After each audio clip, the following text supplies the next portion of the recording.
ninka lagu tiriyo inuu ka maskax badnaa Albert Einstein iyo Isaac Newton, balse aan ka tagin wax raad ah. Tani waa qisada maskax badnihii aan raadka ka tagin ee William James.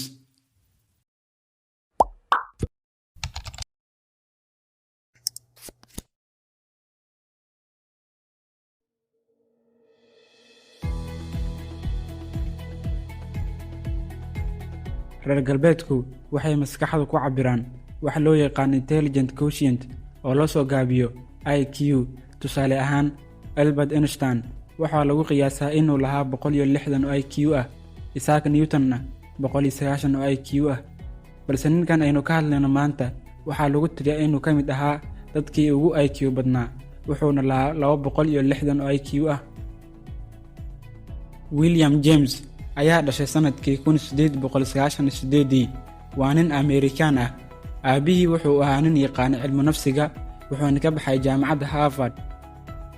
William James ayaa da'diisu markay ahayd 18 bilood ayaa waxa uu awood u lahaa inuu akhriyo waraaqadaha wararka lagu soo qoro.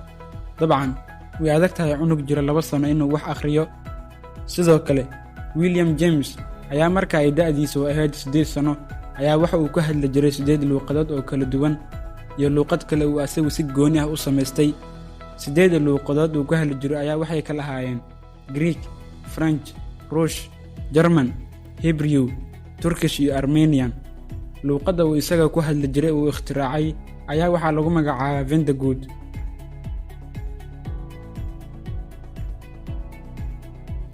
Ninkan ayaa noqday qofkii ugu da'da yaraa ee ay aqbasho jaamacadda Harvard, waxaana la aqbalay sanadkii 1909 isagoo da'diisu ahayd 11 sano. William aabihii ayaa ogaaday in wiilkiisu yahay wiil ka duwan carruurta kale maadaama ay maskaxdiisu ay aad u ballaaran tahay, wuxuuna kula taliyay inuu sii wato waxbarashadiisa. Balse William ayaa diiday inuu u noolaado sida uu aabihii rabay, wuxuuna jeclaa inuu keligii noolaado iyo sidoo kale inuusan guursan.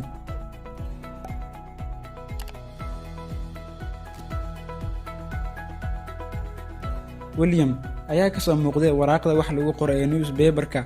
Dadkii oo dhan ayaana barteen awoodiisa maskaxeed iyo inuu yahay qofkii ugu da'da yaraa ee aqbasho jaamacadda Harvard. William aabihii ayaa geeriyooday sanadka markuu ahaa 1923, balse William kama soo qayb galin aasidda meydka aabihii. Intaa kadib, William ayaa bilaabay inuu iskaga baxo jaamacadda Harvard, wuxuuna necbanaa nolosha caanimada, wuxuuna doortay inuu ku noolaado nolol haysaysa. William ayaa bilaabay inuu ku shaqeeyo mushaar hooseeya si uu ugu noolaado mushaarkaas.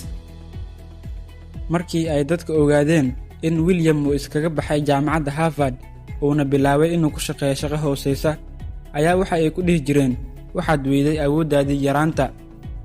Waxayna ku soo daabici jireen newspaper-ka iyagoo oo ugu naanaysi jiray The Failed Genius.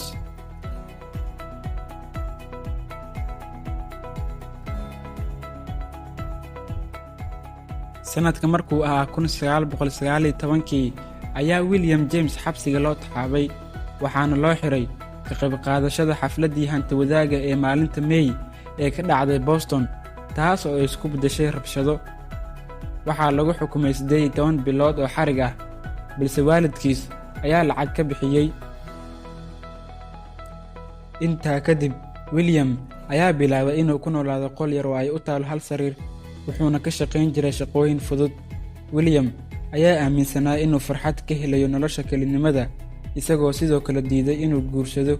William ayaa geeriyooday sanadkii 1944 isagoo ku dhintay da'da 46 jir. Ninkan ayaa loogu naanaysaa The Failed Genius maadaama uu ka faa'iidaysan waayay awooddiisa maskaxeed, waxayna reer galbeedku ku tiriyaan inuu weli ninkan yahay kii ugu maskaxda badnaa. William ayaa la sheegaa in haddii uu ka faa'iidaysan lahaa awooddiisa maskaxeed uu noqon lahaa nin ka saameyn badan Albert Einstein iyo Isaac Newton, balse wuxuu isku beddelay garaad badnihii aan raadka ka tagin.